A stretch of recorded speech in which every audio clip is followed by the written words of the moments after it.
Damai sejahtera Allah yang melampaui segala akal, itulah yang memelihara hati dan pikiran saudara-saudara di dalam Kristus Yesus Tuhan kita. Amin.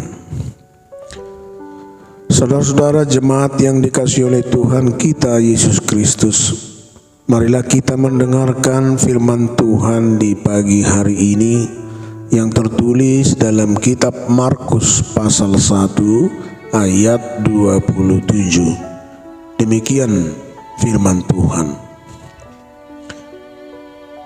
Mereka semua takjub sehingga mereka memperbincangkannya, katanya, "Apa ini suatu ajaran baru? Ia berkata-kata dengan kuasa, roh-roh jahat pun diperintahnya dan mereka taat kepadanya." Jadi longang maroha nasida saluhuna pola masih sukunan nasida akka di dokma nabeha doon pudanay baru doon ay gari akka tod dinahudar dipaksa mardonga sahala gabi dioloido iban. Saudara-saudara, sebagian orang ketika ia mengagumi seseorang karena ketenarannya, oleh karena kehebatannya, kebaikannya, atau sesuatu hal yang dilakukannya berbeda dengan orang lain, karena rasa kagum yang begitu besar, kita ingin mau bertemu dengan mencari orang tersebut atau mau mengikuti jejaknya.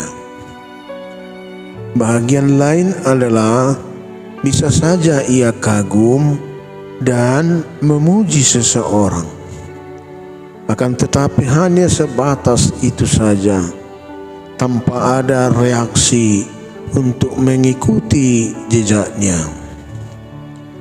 Demikian halnya dengan orang-orang yang di Kapernaum di dalam perikop kita. Orang-orang di Kapernaum 2 kali merasa kagum dan takjub. Yang pertama, mereka takjub atau terpesona ketika mendengar pengajaran Yesus penuh kuasa dan tidak seperti ahli hukum Taurat.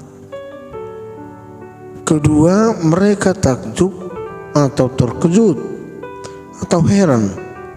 Ternyata bukan hanya pengajaran Yesus yang penuh kuasa, tetapi juga pelayanannya penuh dengan kuasa, sehingga roh jahat pun tunduk kepadanya.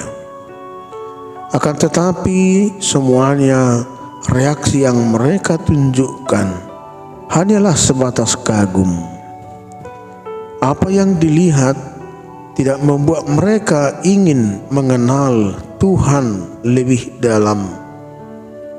Memang mereka memperbincangkan tentang Yesus, sehingga kabar itu dengan cepat tersebar di seluruh Galilea. Namun semua itu hanya sebatas perasaan rasa takjub.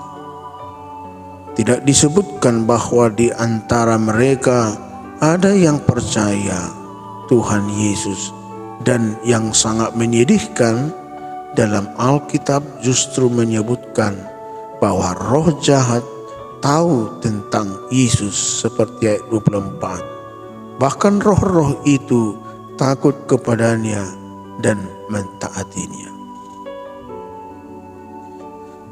Saudara-saudara, sekarang bagaimana dengan kita? Mari kita mengevaluasi diri secara jujur. Kekristenan seperti apa yang selama ini kita jalani? Apakah kekristenan yang terjebak sekedar takjub, namun sama sekali tidak mau tahu dan mengenalnya lebih dalam? Ataukah kepercayaan yang sekedar kagum tetapi tidak mau mentaatinya? Atau yang disebut dengan kekristenan hanya sebagai simbolis semata atau Kristen KTP? Tidak jarang kita temui seperti itu. Walau sudah Kristen, namun dalam kehidupan sehari-hari tidak menunjukkan perbedaan dengan orang-orang yang tidak mengenal Kristus. Dari cara bicaranya, tindakannya tidak menunjukkan bahwa dia adalah pengikut Kristus. Tentu kita harus menyadari apa yang menjadi kekurangan atau kelemahan kita dan mau melangkah untuk iman yang semakin bertumbuh, maju dalam spiritualitas kita. Apa yang kita dengar berupa ajaran, nasihat, dan petunjuk melalui firman Tuhan harus menjadi bukti dalam membangun kedekatan kita kepada Tuhan, dan juga dalam kehidupan sehari-hari lewat ucapan dan perbuatan menggambarkan bahwa dia benar-benar sebagai pengikut Kristus. Terus membuat kita semakin percaya. Pertambahan imanlah yang sangat penting. Semua orang yang hadir dalam ibadah harus tunduk dan taat akan perintah-perintahnya.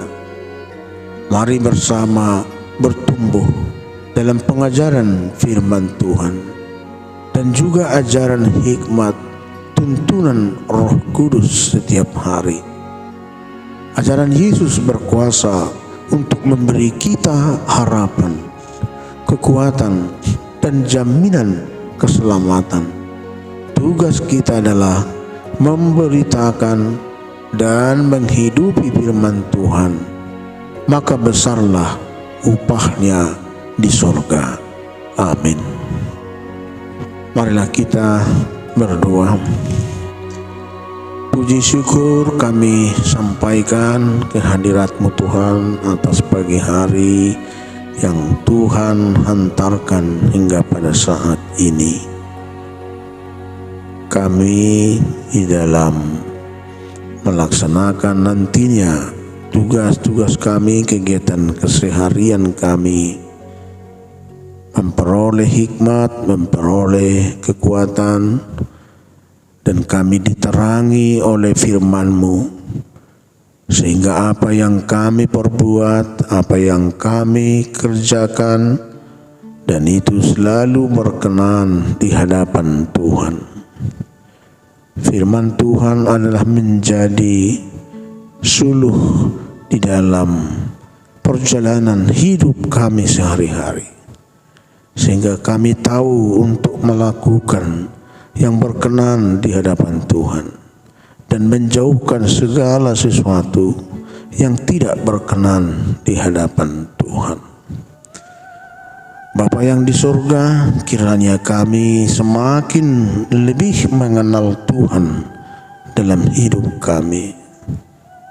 Jika Tuhan menunjukkan kuasa melalui tanda-tanda mukjizat yang boleh kami pahami, dan itu merupakan kebesaran Tuhan, maka kami tidak hanya larut di dalam rasa takjub saja, tapi kami harus memahami itu dan mempercayai dengan sepenuhnya bahwa benar-benar Tuhan yang Maha Kuasa, bahwa Tuhan yang mengatasi segala apa yang ada di dunia ini, dan kami akan mengikut Tuhan dan kami mengakui kebesaran Tuhan dalam hidup kami.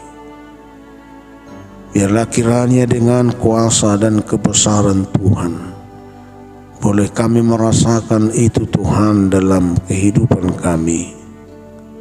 Apa yang akan kami inginkan sesuai dengan kehendak Tuhan, biarlah itu terjadi, biarlah itu nyata dalam kehidupan kami.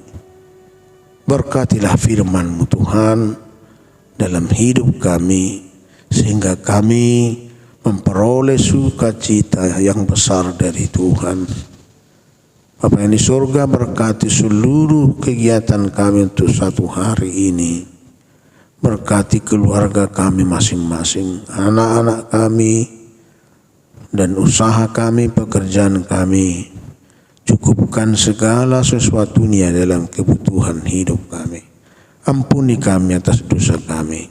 Dengarkan kami Tuhan, di dalam nama anak-Mu Yesus Kristus kami berdoa dan mengucap syukur. Amin.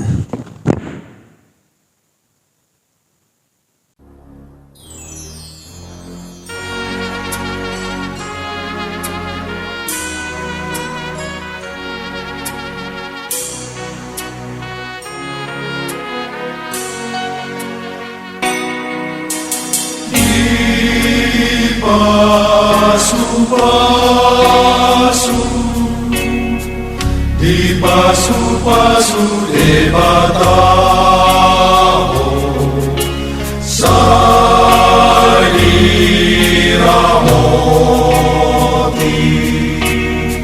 Sai diramoti debatao